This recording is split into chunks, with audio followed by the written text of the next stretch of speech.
CJ Flyer back with another YouTube video. Good morning, ladies and gentlemen, boys and girls, Dallas Mavericks fans especially. Good morning. Hello, beautiful sunshine. It happened. Tim Hardaway Jr. has been traded away from the Dallas Mavericks. I don't care what he's traded away for. Could be a bag of chips and a ham sandwich. Does not matter to me.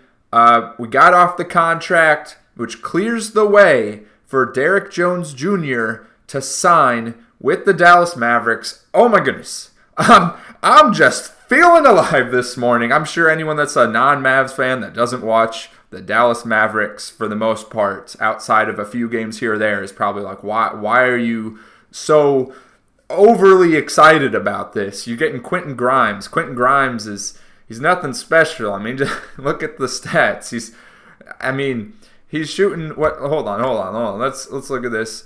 Okay, yeah, you can see that. All right, 20% from the field.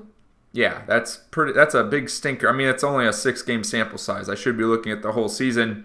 Yeah, his stats aren't anything to write home about. They're kind of meh. I mean, he's a young guy with potential, but look, Tim Hardaway Jr., for anyone that's a non-Mavs fan that doesn't watch the Mavs a whole lot, look, he is notorious for getting subbed into the game and just starts chucking up threes without any regard for anyone else on the court, just trying to get his own.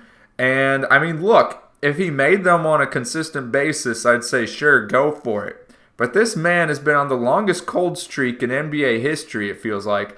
And then we get to garbage time of Game 4 of the NBA Finals. This stat's awesome. The only player in NBA history with 5+ three-pointers made in a single quarter of an NBA Finals game. Steph Curry, Ray Allen, Tim Hardaway Jr. So the Detroit Pistons got a good one.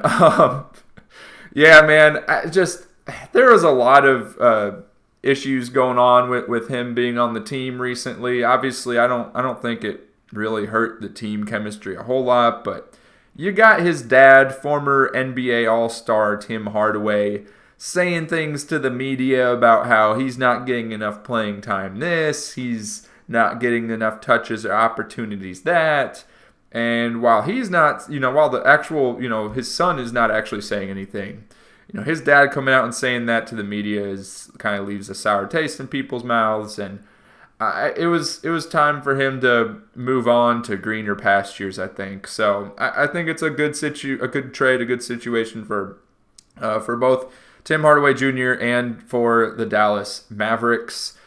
Again, it was more of a financial move. Tim Hardaway Jr., he's on an expiring contract. If we look at that contract value, you can see up here, it's, for the 2024-2025 season, $16 million. So the idea was the Mavs would trade him away and they'd, create some space to be able to bring Derrick Jones Jr. back, because the concern was that Derrick Jones Jr. Would want to sign for more than just the low level, the mid level exception, like the $5 million one. So, yeah, great that this provides that opportunity, and we'll just see what comes of it. Well, Tim Hardaway Jr. is about to average 20 points per game or more in Detroit because they got a lot of opportunity over there to chuck shots day in, day out. So, good opportunity for Tim to hopefully prove himself, and I joke around, I kid, but it is a good opportunity for him to kind of prove his worth going into next offseason for a better contract, and not just like the veteran minimum and whatnot.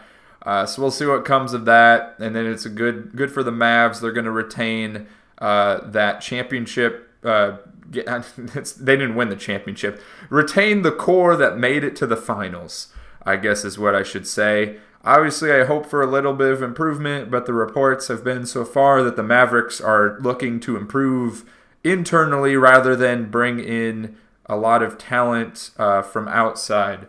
So we'll see how that pans out for them, because obviously you got teams like the Thunder that are, trading for players to make themselves better, like Alex Caruso. You got other teams that were non-playoff teams last season, like the Spurs, that are only going to get better. The West is going to be, even more competitive than it was last year. So things will get pretty interesting. Obviously, people have been underestimating this Mavs team the whole time. I think part of that was just because of the regular season record. It was good, but didn't really reflect the skill level and the talent that the team had at the time. Just because most of this team, the team wasn't the same pre-trade deadline as it was post-trade deadline, and that obviously is not going to reflect well in the regular season record. So I think people, they got the Mavs on their radar a little bit more now. We'll see what comes of it. I'm excited as a Mavs fan.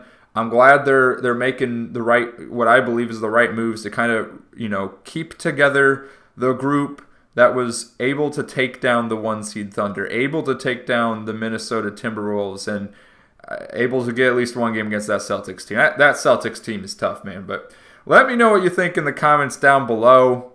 And click on the video on your screen now for another NBA discussion video.